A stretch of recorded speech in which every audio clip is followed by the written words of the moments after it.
Hey, nómadas, ¿qué tal? Pues hoy hablaremos de... Hey, ¿qué es eso? ¿Qué es eso? ¿Qué es eso? ¿Es un alien? ¿Qué es eso? ¿Qué traes ahí, Jumbo? Cañas, falta vida, aquí está súper muerto. ¿Cómo que falta vida? Aquí hay vida. ¿Cómo no se puede ir para? Yo No estoy sé, vivo. O sea, ¿cómo que falta vida? Además, ve todos los árboles que ya tienes. ¿Para qué quieres una planta más? Una plantita, se ve linda, aparte es súper importante. Gigantesca. No, es que tú no sabes, Cañas. Mira, busca ahí, acabo de subir un video a Nómada. Chécate. Una planta más y esto va a ser un departamento de chicas, ¿eh? No tiene nada que ver, tú ponle play. Ese es tu link, ¿no? Es el de arriba. Órale.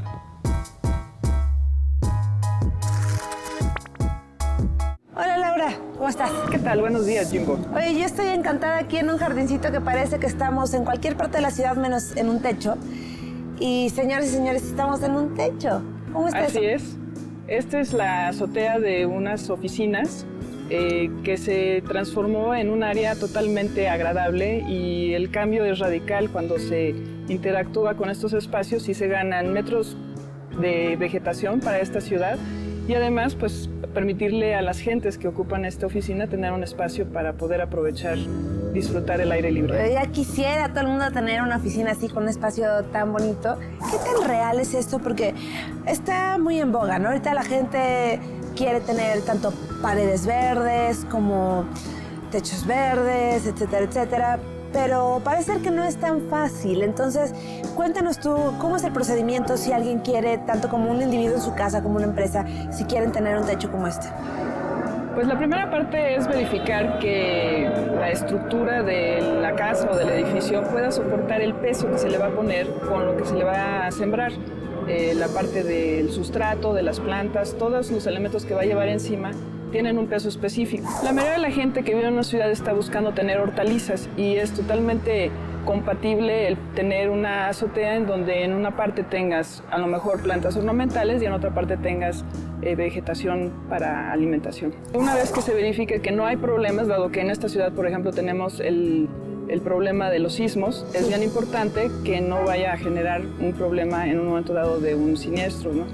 Y por otra parte, tiene que ver la parte de las membranas, la impermeabilización, que no vaya a haber filtraciones de agua, muy importante, o que la vegetación vaya a perforar la membrana impermeable y entonces genere filtraciones de agua por rotura del impermeabilizante.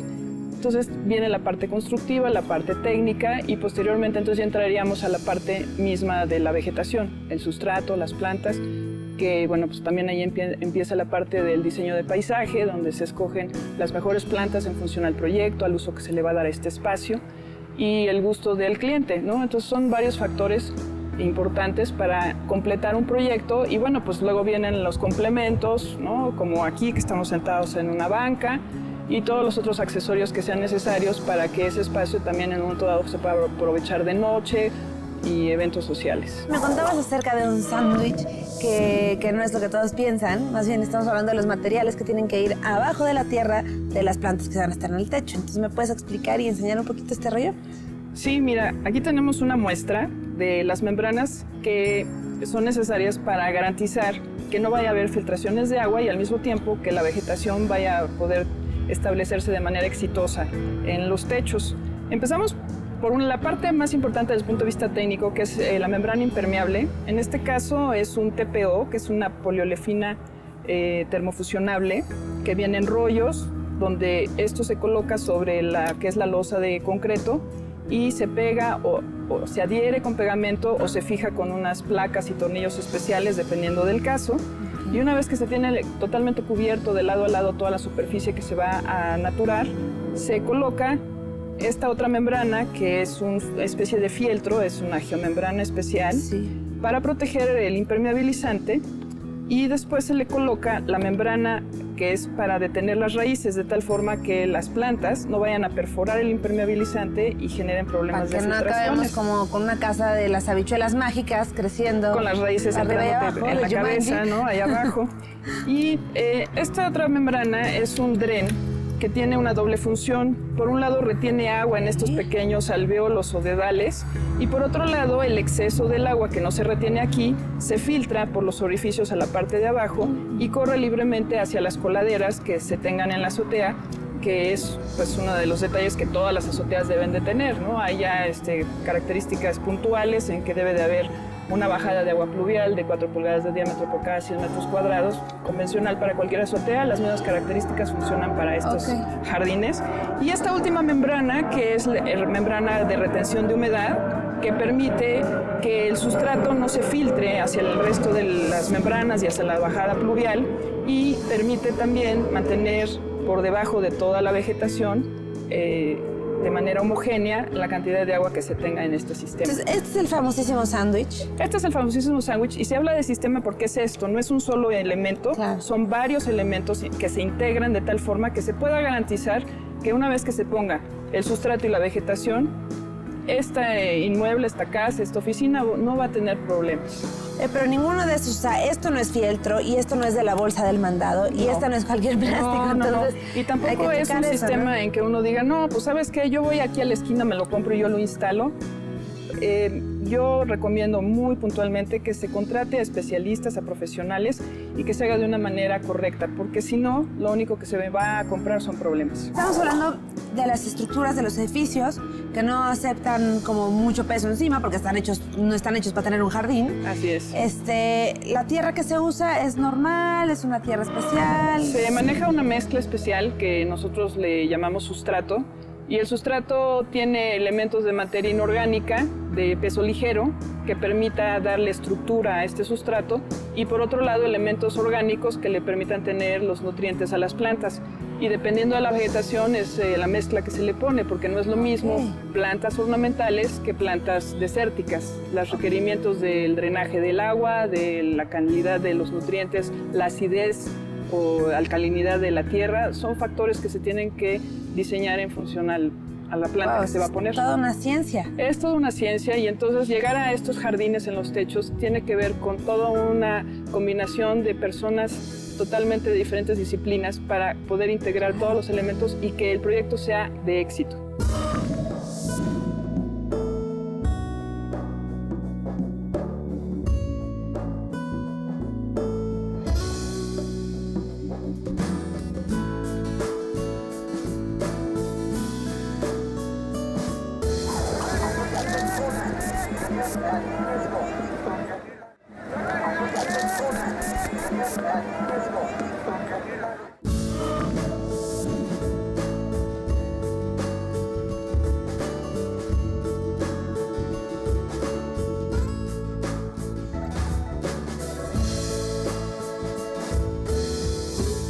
Evidentemente, y esto es por lógica, el pasto tiene una raíz pequeñita. Todos alguna vez hemos arrancado un pasto cuando éramos chiquitos, algo así. Y bueno, estos árboles tienen una raíz mucho más grande. Entonces, ¿cómo manejan todo ese asunto? Porque supongo que no es lo mismo. En función de la vegetación que se va a poner es la profundidad de la capa del sustrato. Si tenemos nada más poquito espacio para poner sustrato, pues se van a poner plantas pequeñitas, ya sean cubresuelos como el pasto o cualquier otro tipo de vegetación rastrera. Y si se van a tener plantas ornamentales, pues ya se necesita una capa un poco más profunda, de unos 30 centímetros. Y para lo que son árboles se necesitan por lo menos 70 centímetros de profundidad. Casi un metro, de preferencia 1 metro, pero ya con 70 centímetros se puede lograr, que es exactamente la profundidad que se tiene aquí, y que como pueden ver, pues los árboles están bastante contentos. Sí, sí. Y gracias al sistema de membranas, las raíces de los árboles no van a perforar hacia el interior del inmueble. Claro, tampoco vamos a poner una ceiba, ¿verdad? Pero... No, y hay plantas que están totalmente eliminadas de la paleta vegetal de lo que se puede sembrar en un techo, precisamente porque tienen raíces muy agresivas que aún con estas membranas podrían generar problemas. ¿Cómo qué sería? Pues por ejemplo, los pinos tienen raíces, así como el árbol va para arriba, la raíz va en vertical. Los beneficios que se obtienen con una vegetación en un techo es, además de ganarle oxígeno a la ciudad por el oxígeno que generan las plantas, pues es aprovechar el agua de lluvia en que se rieguen las plantas. Y en la parte de consumo de energía eléctrica, cuando los edificios de oficinas se enfrían por aire acondicionado, se reduce mucho el consumo de la electricidad porque sirve como un aislante térmico que ayuda a que todo el calor de afuera no entre, y por lo tanto se necesita menos energía para enfriar. Y cuando hace frío también es más cálido. También, efectivamente, también permite que se mantenga una temperatura más agradable, más homogénea en el interior del inmueble. Entonces, estos factores ayudan, por ejemplo, a generar menos gases de efecto invernadero en el planeta, ¿no? Claro. Y entonces, pues son de los factores. Luego, pues, si hablas de una ciudad como esta, donde hay mucho ruido, tenemos el factor también de aislamiento acústico. Entonces, en el momento en que disminuyes el ruido hacia el interior, pues haces que sea mucho más agradable el que las personas estén trabajando o usando su espacio para vivir. ¿Y sí crees que habría como un cambio importante que se pudiera medir en esta ciudad que está tan contaminada? Ya sabemos que estamos en un valle, sabemos que el efecto invernadero aquí es terrible, es como el ejemplo perfecto en el mundo, ¿no? ¿Crees que podría pasar algo si pusiéramos la mayoría de las azoteas posibles verde? Pues claro que sería muy bueno, porque además este sistema de todas estas membranas ayuda a que cuando cae una tormenta, como las que hemos tenido en estos días, donde la mitad de la ciudad está inundada, lo que hace es que el agua que cae encima la va filtrando poco a poco. Por otro lado, también capta partículas suspendidas del medio ambiente. Entonces, toda esta contaminación de tierra, de polvo, de todo lo que hay en el aire en esta ciudad, la atrapa toda la vegetación y la mantiene y se va convirtiendo en parte del sustrato, y entonces es una manera de aportar a que el aire esté un poco más limpio.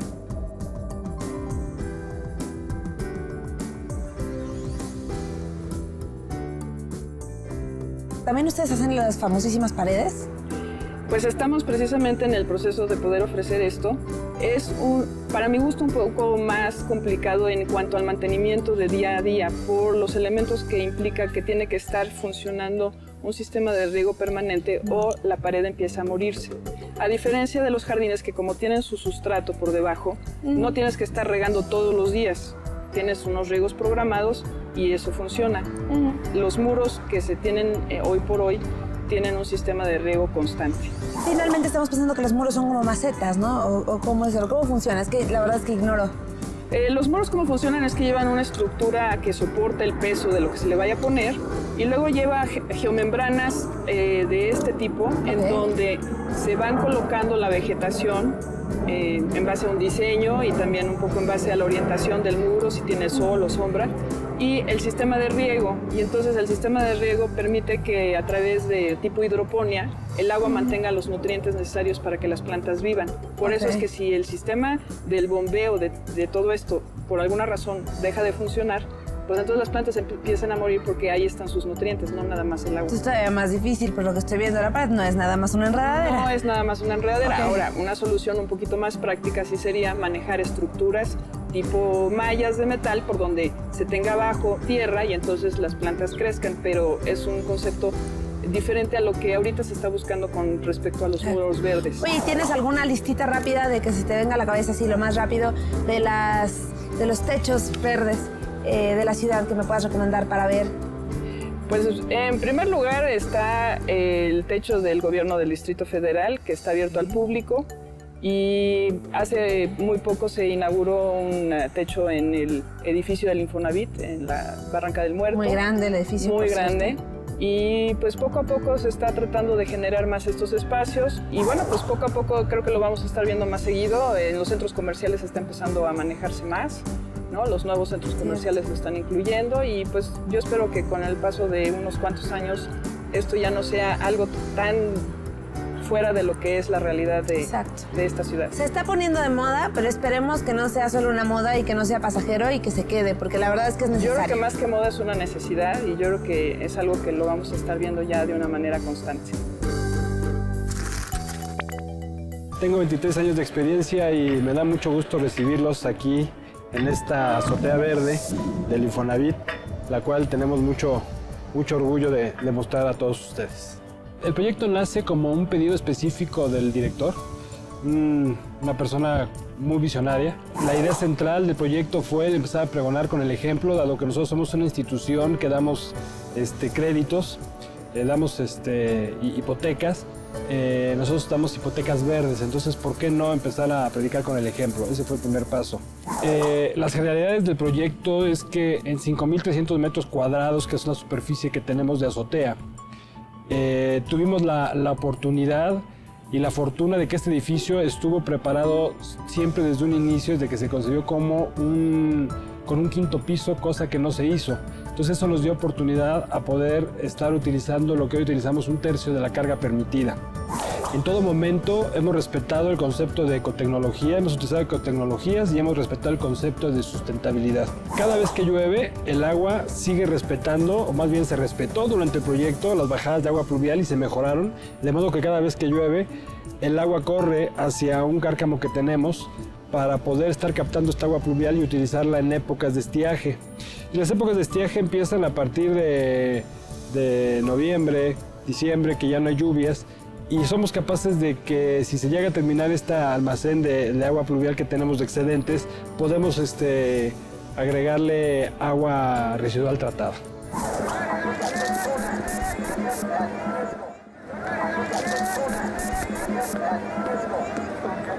Opciones. Porque yo creo que, bueno, esto está maravilloso para una empresa, para un edificio con varias personas que tal vez puedan pagarlo, pero bueno, nosotros sabemos que vivimos en una ciudad muy grande donde no todo el mundo tiene la posibilidad. ¿Cuál sería tu consejo como especialista para alguien que quiere contribuir, aunque sea un poquito? Tal vez no será posible tener todo esto ni poner todo esto, pero ¿qué otra opción puede haber? Pues la verdad es que desde el punto de vista comercial los productos todavía no son, digamos, de consumo popular. Todavía no son precios como nos gustaría, donde cualquiera pudiera en un momento dado pagarlo. Desgraciadamente la tecnología todavía es cara y pues la verdad es que una de las funciones que yo estoy tratando de hacer es trabajar con las gentes que fabrican esto para tratar de bajar costos, pero hoy por hoy no te podría dar una opción rápida porque a lo mejor sería una opción que tendría problemas y no se trata de eso, ¿no? O sea, puede ser peor para la casa. O sea, no se trata de echar tierrita y ya porque No. puede ser perjudicial para la propia casa, ¿no? Exactamente. Ok. Entonces digo, no sé, pero muy mi punto de vista sería tal vez tratar de animar a las grandes empresas y las no tan grandes, pero todas las empresas, edificios que puedan tenerlo, pues que lo hicieran, porque creo que ambientalmente sí tiene impacto. Para que un proyecto como este tenga éxito, pues me imagino que hay muchas personas. Es algo interdisciplinario porque tiene que haber botánicos o jardineros que estén diciéndote qué planta sí, qué planta no. Probablemente el arquitecto te dice que tanto le falta o no al edificio. En fin, no es de una persona o dos. No, para nada. Aquí intervienen muchísimas personas.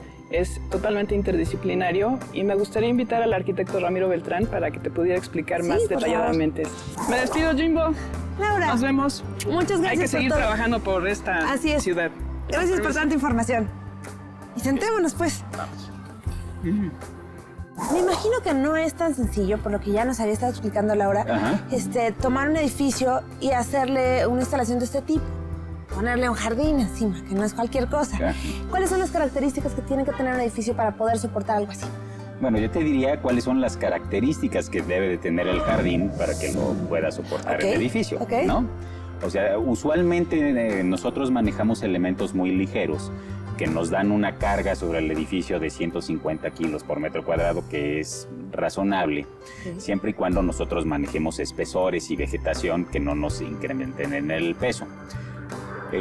Incluso yo te puedo decir que podemos nosotros poner vegetación sobre cubiertas de lámina, siempre y cuando nos resistan esos pesos y siempre y cuando la vegetación sea adecuada para ellos. Aquí, por ejemplo, los árboles que nosotros tenemos, tuvimos que tomar consideraciones de los puntos de apoyo donde iban a cargar para poder transmitir el peso. ¿Qué es lo más fácil? Por ejemplo, una empresa, alguien que no le puede invertir tanto, ni tiempo, ni dinero tal vez, pero que tiene toda la intención. Se pone ya el techo. Ajá. ¿Qué es lo que se recomienda más? ¿Qué tipo de vegetación? Mira, tú hablas, vuelvo otra vez al uso, tú hablas de dos tipos de sistemas de jardines. Uno nosotros lo llamamos de uso intensivo, como podría ser esto, donde nosotros estamos sentados en una banca y donde pueda haber mucha gente caminando, platicando, saliendo a tomar su comida o lo que sea, ¿no? Qué rico. Donde tú circulas y tú pones, pues como tú estás viendo acá, cualquier tipo de vegetación. Los otros que son más económicos son menos pesados, en cuanto a pesos y en cuanto a peso de kilos también, ¿no? En los dos sentidos. Utilizamos una vegetación que nos permita omitir prácticamente el mantenimiento. Ahí nos vamos a sustratos muy poco pesados, de 8 a 10 centímetros, básicamente con dos tipos de especies vegetales. Una son las crasuláceas, un género que se llama sedum. Son todas esas plantas que tú has de haber visto seguramente, que cuando rompes le sale agüita, tienen como carnositas, que por sí mismas están reteniendo agua, al igual que nuestro sustrato y al igual que nuestras membranas. Esto permite prácticamente omitir el mantenimiento, prácticamente omitir el riego. Tú estás hablando que esas habrías, si las quieres ver todo el año verdes, las tendrías que regar 2 o 3 veces en un año. Y hay otro tipo de vegetación también que es muy acorde con este principio, que son los pastos y las flores silvestres, que es así, no tienen ningún mantenimiento. Tú platicabas con Laura de ciertos beneficios que tiene ecológicos. Básicamente las grandes ciudades ven un beneficio importante que es en cuanto al drenaje que recibe nuestra red de aguas, ¿no? Nosotros aquí, el agua que usamos cuando un jardín como este tiene riego, o el agua que llueve, la podemos filtrar y la podemos tratar y la podemos reusar. Podemos darle oportunidad de tener un ciclo dentro del agua, ¿sí? De que nosotros regamos, el agua aquí llueve, no se evapora el agua, no tiene que ir directamente al drenaje como sería en una azotea pavimentada, y eso ayuda a que carguemos mucho menos las redes municipales o estatales de drenaje. Igual, cuando hay tormentas, todas las azoteas, ¡pum!, se va todo el agua a la red de drenaje. Tenemos las coladeras como fuentes, ¿no? Fuentes. Nosotros con estos sistemas ayudamos a tener un retardo en la llegada de esos grandes volúmenes de agua hacia el drenaje, porque tienen que pasar por todos nuestros filtros, tiene que absorber lo que tiene que absorber, y después de un aguacero, pues no sé, una media hora o 40 minutos después es cuando nosotros arrojamos el agua al drenaje, cuando es posible que ya haya bajado la cuestión de la maravilloso. tormenta. Yo creo que hay que hacer que más y más personas se animen, hay que promoverlo porque yo creo que sí vale la pena. Claro que sí, claro que sí. Pues muchas gracias por toda la información. Ya sabemos un poquito más acerca de techos verdes. Qué bueno, es una gran historia esta. Jimbo, tenías toda la razón. ¿Te gustó? Sí. ¿Aceptas La verdad, este nuevo sí. inquilino aquí? Claro que ¿Y sí. todos los que quiera traer? No podríamos checar. Pero antes... Esta es mi tetera. Así es. Bueno, mira, mientras que estés regando plantitas y sea lo que estemos más verdes, todo está bien. No me das. Adiós. Nos vemos. Oye, es increíble. Está bonita. Y huele deliciosa. También, es que esa es otra. Muchas plantas huelen súper rico. Hay unos que se llaman huele de noche. Huele de noche. Sí, y en serio empiezan a oler de noche. ¿Y hay rascahuele? No sé. Sí, seguramente que le hagas así. Huela, no, en serio. ¿Por qué no?